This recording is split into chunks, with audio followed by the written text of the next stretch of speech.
ఇచ్చారు. సహకార సంఘాలు పెట్టి రైతులకు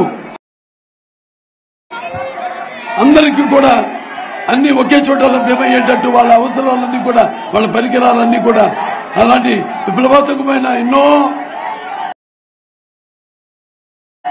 పథకాల్ని సంక్షేమ కార్యక్రమాల్ని ప్రవేశపెట్టారు. అలాగే మహిళలకు మరి ఆనాడు చంద్రబాబు నాయుడు గారు దేశంలోనే మొదటిసారిగా ప్రపంచంలోనే ఈ పొదుపు విప్లవం తీసుకొచ్చారు. డ్వాక్రా సంఘాలు పెట్టి రైతు బజార్లు ఎవరైతే రైతులు ఈ యొక్క దళారీల వల్ల నష్టపోతున్నారో వాళ్ళందరికీ కూడా సముచితమైన ధరలు వాళ్ళు కష్టపడి పండించిన ఫలానికి సరైన ధర వాళ్ళకి లభించేటట్టు ఆనాడు చేశారు. ఇలా చెప్పుకుంటే బోల్డ్ అని ఉన్నాయి చాలా.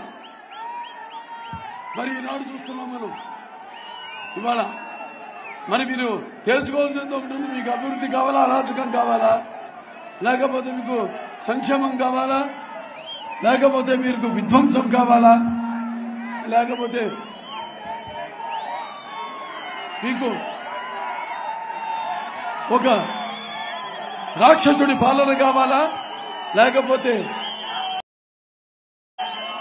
ఒక చీకటి రాజ్యం కావాలా, మీకు కట్టడాలు కావాలా, కూల్చడాలు కావాలా, మీరందరూ తేల్చుకోవాల్సిన ఎన్నిక ఇది. కాబట్టి చాలా అప్రమత్తంగా ఉండాలి. మరి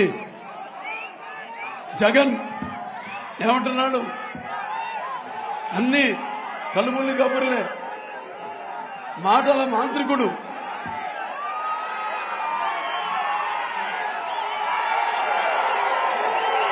అతనంటాడు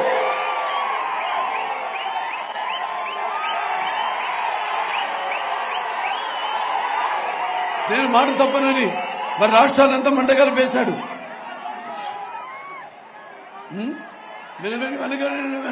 వెనకడుగైనట్టాడు. మరి అందరూ మెడలు విరిచేశాడు. మరి ఈ మద్యపాన నిషేధం అన్నాడు. మరి ప్రజల యొక్క అన్నపానీయాన్ని తన మద్య వ్యాపారంలో పోసేశాడు. అలాగే జగన్ అన్నట్టు జలగలా పీడిస్తున్నాడు. అలాగే ఒక మీ అందరి మనోభావాల్ని తగలబెడుతున్నాడు జగన్. అలాగే నవరత్నాలంటూ మీ నవరాడుల్ని కృంగదీస్తున్నాడు.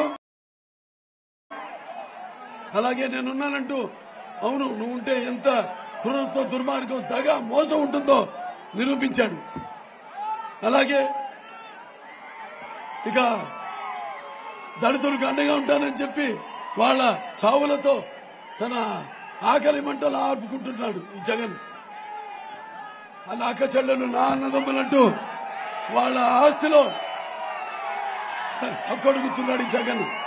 ఆడవాళ్ళకి అండగా ఉంటానని చెప్పి వాళ్ళ ఉసురు పోసుకుంటున్నాడు ఈ జగన్. అలాగే ఈ రాష్ట్రానికి ముఖ్యమంత్రిని అంటూ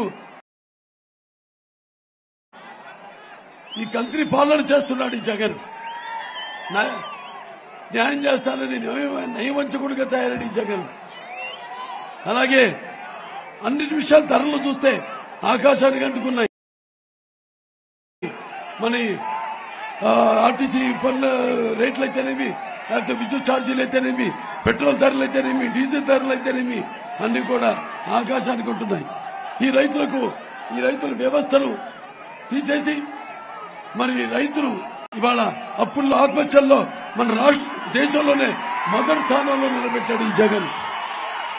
అలాగే పోలవరం ప్రాజెక్టు దాన్ని తీసుకెళ్లి గోదావరిలో కలిపేసి మరి జగన్ ని తన ప్రభుత్వాన్ని బ్లాక్ లిస్ట్ చేసిన ఈ కాంట్రాక్టర్లు ఉన్నారో వాళ్ళకి ఒక్క చిల్లి గవ్వ కూడా ఇవ్వలేదు ఈ జగన్ ప్రభుత్వం.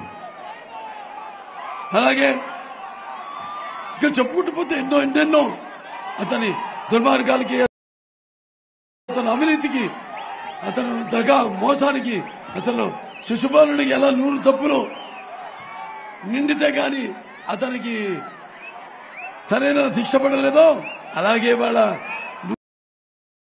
100 కాదు కదా 100 దాటిపోయాయి. ఇక మనమంతా అతనికి బుద్ధి చెప్పాల్సిన సమయం ఆసన్నమైనది. అలాగే ఎవరైనా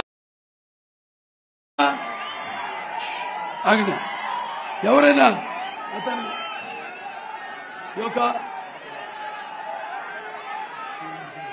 ఎవరైనా ఈ యొక్క తన విధానాన్ని ప్రభుత్వ విధానాన్ని ప్రశ్నిస్తే వాళ్ళని భయోందనలకు గురి చేయడం లేకపోతే హత్య కూడా చేస్తున్నాడు. మనం చూసాం. మన ఈ యొక్క కోవిడ్ విపత్కర సమయంలో మాస్క్ అడిగినందుకు డాక్టర్ సుధాకర్ ని మానసిక ఆందోళనకు గురి చేసి అతను మరణానికి కారకుడు అయ్యాడు ఈ జగన్. అలాగే జడ్జి రామకృష్ణ గారి మీద కేసులు బనాయించి ఆయన కూడా మానసిక ఆందోళనకు గురి చేశారు. అలాగే ఈ యొక్క ప్రభుత్వ విధానాలను ప్రశ్నించినందుకు ఎస్సీలు, దళితులు, పేద దళితులకి శిరోముండనం చేయించాడు ఈ జగన్. అలాగే వాళ్ళ పార్టీ ఎమ్మెల్సీ అనంతబాబు దళితుడైన అతని కార్ డ్రైవర్ ని హత్య చేసి డోర్ డెలివరీ చేశారు. అలాగే రాజధాని గురించి ఉద్యమించిన నాయకులందరి మీద ఎస్సీ, ఎస్టీ కేసులు బనాయించి